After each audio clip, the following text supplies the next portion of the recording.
Há cerca de 2 anos, a BYD desembarcava com força total no Brasil. Muita gente, inclusive especialistas e analistas automotivos, dizia que estávamos diante de uma revolução. Os elétricos estavam chegando. O futuro havia começado.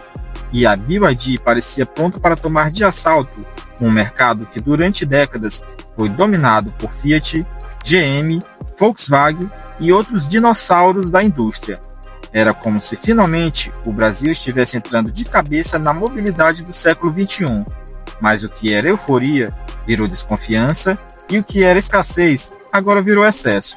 Basta dar uma volta por grandes cidades brasileiras para perceber uma cena cada vez mais comum. Carros da BYD estocados aos montes em estacionamentos de shopping, galpões de lojas fechadas, pátios improvisados, é carro encostado por todo lado. Em São Paulo, Belo Horizonte, Recife, Salvador, Porto Alegre, a cena se repete. E isso não é um sinal de sucesso, é um sinal de que a engrenagem travou. O estoque encalhado é o sintoma mais visível de um problema que vai muito além do showroom vazio. Mas o que levou a BYD, a marca que parecia imbatível, a esse ponto de saturação? Para entender isso, precisamos voltar um pouco no tempo e analisar o que sustentava essa bolha de entusiasmo. No início, o consumidor brasileiro estava sedento por novidade. A ideia de ter um carro elétrico, moderno, tecnológico e ainda por cima mais barato do que já se imaginava era muito atraente.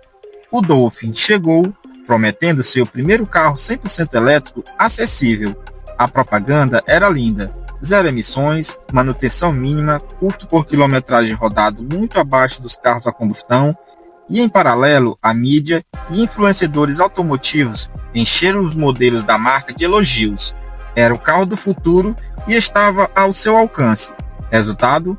Fila de espera, concessionárias lotadas e euforia nas redes sociais. Mas o tempo passou e a realidade bateu à porta. Primeiro veio o choque da estrutura de recarga. A promessa de abastecer em casa ou em estações públicas simplesmente não se sustentava para a maioria dos brasileiros. A infraestrutura ainda é extremamente limitada, mal distribuída e, em muitos casos, imprevisível. E para piorar, as contas de energias começaram a subir. A economia tão prometida, de repente, já não era tão visível assim. Depois veio a questão da revenda. Muitos compradores dos primeiros lotes agora estão tentando revender seus Dolphins, seus Yan Plus, e estão descobrindo da pior forma que o mercado ainda não sabe lidar com carros elétricos usados. É difícil precificar, as lojas multimarcas fogem, a desvalorização em alguns modelos da BYD chega a 20% ou 25% em menos de um ano. Isso é mais do que qualquer sedã médio a combustão desvaloriza no mesmo período. A incerteza sobre a vida útil da bateria, o medo de precisar de peças e não encontrar, a baixa confiança no pós-venda da marca colocam uma sombra enorme sobre as revendas. Aliás, o pós-venda da BYD é um capítulo à parte. Apesar de ser uma marca com presença crescente no Brasil, ainda falta capilaridade, falta rede, falta estrutura. Quem compra um BYD fora dos grandes centros ainda vive com medo de bater o carro, precisar de manutenção ou enfrentar qualquer imprevisto. E isso mina a confiança do comprador. O consumidor pode até ser um entusiasta de tecnologia, mas ele não quer dor de cabeça.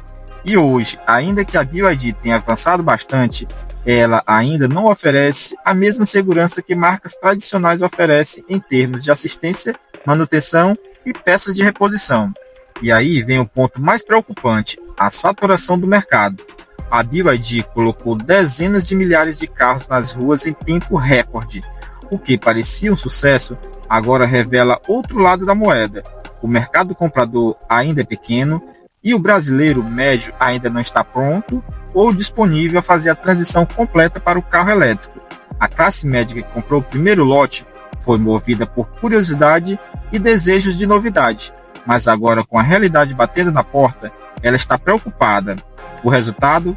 Carros encalhados, vendas desacelerando e descontos agressivos pipocando para tentar empurrar o estoque antigo. E isso explica por que os preços estão caindo. Há pouco tempo, o Dolphin era anunciado a quase R$ 150 mil. Hoje já se encontra zero por cerca de 115 mil em promoções pontuais. E mesmo assim, o estoque continua alto, porque o problema agora não é mais o preço, é a confiança, a maturidade do mercado e a percepção de um valor a longo prazo.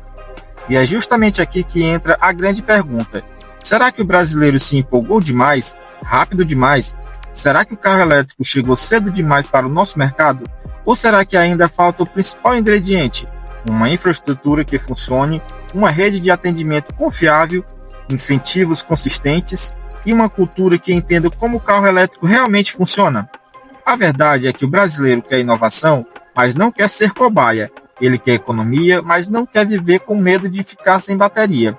Ele quer carro moderno, mas não quer perder dinheiro na hora da revenda. O que está acontecendo com a BYD é reflexo dessa tensão.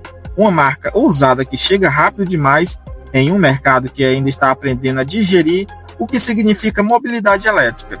E isso não quer dizer que a BYD fracassou, longe disso. A marca ainda tem um papel importante a cumprir. Ela mostrou às gigantes tradicionais que dá para fazer mais com menos, que dá para inovar sim e trazer o futuro para o presente. Mas também mostrou que não basta ter produto, é preciso ter ecossistema, confiança, relacionamento. E isso se constrói com o tempo. Mas o interessante é que essa história ainda está no começo. A fábrica da BYD na Bahia vai começar a entrar em operação, novos modelos estão sendo preparados, versões híbridas mais baratas, mais adaptadas ao bolso e à realidade do brasileiro estão por vir, mas a euforia cega que dominou o mercado no início já passou. Agora o consumidor olha com mais calma, pesquisa mais e começa a perceber que o elétrico não é para todo mundo, pelo menos ainda não. Se você está pensando em comprar um BYD hoje, o conselho é simples. Pesquise muito, entenda seu perfil de uso, avalie onde vai carregar, pense no que esse carro vai valer daqui a 2 ou 3 anos e, principalmente, esteja preparado para conviver com uma tecnologia que ainda está em fase de adaptação por aqui. Porque sim, o futuro ainda é elétrico, mas ele está chegando mais devagar do que parecia. E a BYD, que parecia voar, agora precisa aprender a andar no ritmo do brasileiro. É isso aí, galera. Parece que a BYD está com um grande problema aqui no Brasil, não é mesmo? O que fazer com tanto carro que ela importou da China para cá? E agora, com sua fábrica começando a entrar em produção, esse volume só tende a aumentar. E aí, o que vocês acham que a BYD vai fazer para desovar tantos carros em estoque? Deixe seus comentários aqui embaixo. E se gostaram desse vídeo, eu gostaria de pedir que vocês deixem um like no vídeo e se inscrevam no canal, pois isso me ajuda bastante. Obrigado e até o próximo vídeo.